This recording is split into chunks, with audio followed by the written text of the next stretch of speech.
جو احادیث اس باب میں آئی ہیں اس میں سے ایک روایت بڑی معروف اور مشہور ہے جو عائشہ صدیقہ رضی اللہ تعالی عنہا سے مروی ہے. آپ نے فرمایا کہ میں ایک رات اٹھی تو نبی کریم صلی اللہ علیہ وسلم کو اپنے بستر پر نہیں پایا.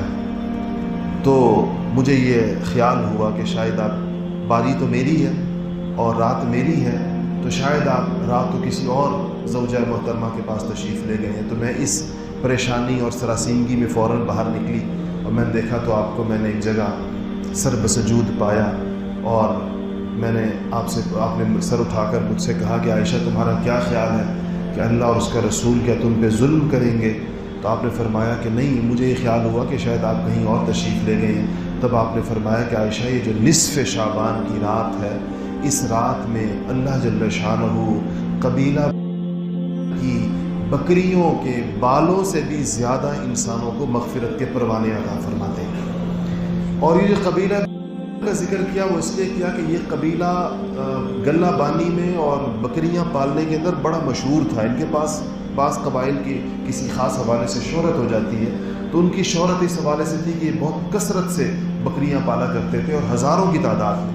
اس لیے ان کی بکریوں کی مثال دی کہ ان کی جو بکریاں اور ان کی جو بھیڑیں ہیں ان کے جسموں پر جو بال ہیں ان بالوں سے بھی زیادہ انسانوں کی تعداد کو اللہ جل شانہ اس مبارک رات میں مغفرت کے پروانے عطا فرماتے ہیں، ان کو برات کے پروانے عطا فرماتے ہیں. تو حدیث تو اس طرح کی روایات موجود ہیں جس کو میں نے عرض کیا کہ ان کی سند میں اگر کچھ کلام بھی محدثین نے کیا ہے تو وہ تعداد میں زیادہ ہونے کی وجہ سے اس کے حسن ہونے کے اوپر اتفاق کیا ہے.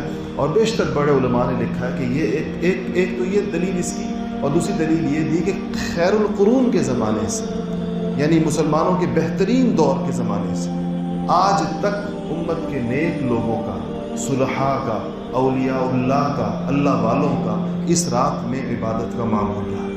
اس رات میں خصوصیت کے ساتھ عبادت کا معمول رہا. دیکھیں یہ ایسے ہوتا ہے کہ اللہ جل شانہ سے تو جب بھی مغفرت مانگی جائے اللہ پاک مغفرت عطا فرماتے ہیں. یہ بعض راتوں کو خصوصیات ہیں، کسی وجہ سے اس پہ کوئی چیز آئی ہوتی ہے کہ اس کو خصوصیت حاصل ہے. جیسا کہ خود اس بارے میں حضرات صحابہ سے بعض روایات ہیں کہ 5 راتیں ایسی ہیں کہ ان راتوں میں دعا کرنے والے کی دعا رد نہیں ہوتی. ان میں سے ایک یہی 15 شعبان کی رات، اور اس میں یکم رجب کی پہلی رات کا ذکر بھی آتا ہے. اس میں عیدین کی دونوں راتوں کا ذکر اور لیلۃ القدر کا ذکر. یہ وہ راتیں ہیں کہ جس میں انسان کے لیے گویا بخشش کے اور مغفرت کے امکانات بہت بڑھ جاتے ہیں کثرت کے ساتھ. اسی طرح ایک اور روایت میں حضرت ابن عمر کی روایت ہے جس کے اندر وہ فرماتے ہیں کہ 4 راتیں ایسی ہیں جس میں کوئی دعا مسترد نہیں ہوتی. اس میں انہوں نے کہا کہ جمعے کی رات، یہ جو ابھی رات گزر گئی جمعے کے دن سے پہلے، اور رجب کی پہلی رات، اور دونوں عیدوں کی راتیں یعنی عید الفطر کی رات اور عید الاضحیٰ کی رات جس کو ہمارے ہاں چاند رات کہا جاتا ہے، اس میں دعائیں قبول ہوتی ہیں. اور فرمایا کہ نصف شعبان کی رات یعنی 15ویں شعبان کی جو رات ہے اس کے اندر دعاؤں کو اللہ جل شانہ قبول فرماتے ہیں. یہ تو وہ چیز ہے جو حاصل کرنے کی ہے، یعنی ایسے موقعوں کے اوپر انسان کو عبادت کرنی چاہیے. اور آپ صلی اللہ علیہ وسلم نے ویسے شعبان کو، یہ جو مہینہ ہے شعبان کا، یہ رمضان المبارک کی تیاری کا مہینہ ہے.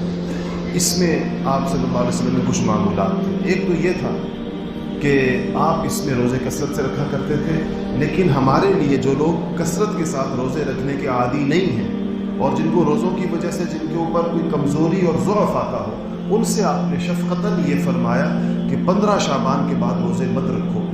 اس لیے کہ اگر 15 شعبان کے بعد روزے رکھ کر کمزور ہو گئے نفل روزوں میں تو فرض روزے متاثر نہ ہو جائیں جو رمضان المبارک کا ہے. لیکن یہ ان لوگوں کے لیے جو روزے رکھنے کے عادی نہیں ہیں، جو لوگ کثرت کے ساتھ روزے رکھنے کے عادی ہیں، آپ ان سے پوچھیں.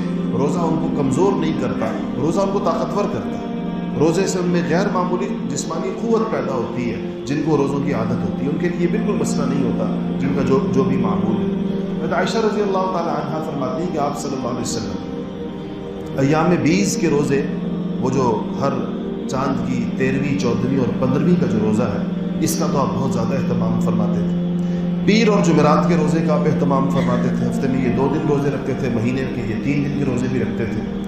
تو کبھی سفر کے اندر آپ جاتے تو کبھی آپ سے ان میں سے کوئی روزہ سفر کی وجہ سے، سفر کی مشقت، گرمی کے اندر، اس زمانے کے صحراؤں کا سفر، اونٹ کے اوپر دھوپ کے اندر سفر، پیدل سفر، تو اگر ان میں سے یہ روزے جو معمول تھا آپ کا، ان میں سے کوئی روزہ آپ سے رہ جاتا یا چند روزے آپ سے رہ جاتے تو آپ وہ روزے سارے سال کے جمع کر کے اپنے رہے ہوئے ان روزوں کا حساب رکھتے، اپنے نفلی روزوں کا، اور پھر یہ روزے آپ شعبان کے اندر رکھا کرتے تھے رمضان شریف کے آنے سے پہلے.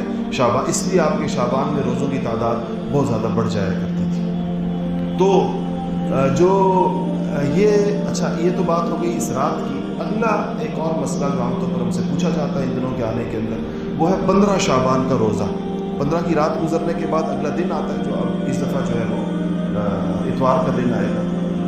تو اس روزے کے بارے میں بھی چونکہ جو روایات احادیث کی باز آئی ہیں، وہ روایات محدثین کے نزدیک ثقافت کے اوتھینٹسٹی کے اس معیار کو نہیں پہنچتی جس کی بنیاد پر اس روزے کو سنت قرار دیا جا سکے. لیکن اتنا اس سے ضرور پتہ چلتا ہے کہ اس روزے کو بہت سارے مستند علماء اور محدثین نے اس کو مستحب ضرور قرار دیا. ویسے بھی وہ 15ویں کا دن بن جاتا ہے، 15واں دن بنتا ہے، تو استحباب تو اس کا ہے. اگر کوئی رکھے تو اس کو مستحب سمجھ کے رکھے، ایک پسندیدہ روزہ ہے. خاص طور پر اس کے لیے مستقل کوئی مضبوط وہ آئی ہو، سند اور دلیل آئی ہو کہ یہ روزہ الگ سے رکھنا، جس طرح کہ بعض اور موقعوں پر روزے رکھنے کا ذکر آیا، تو وہ روایات اس قسم کی نہیں ہے.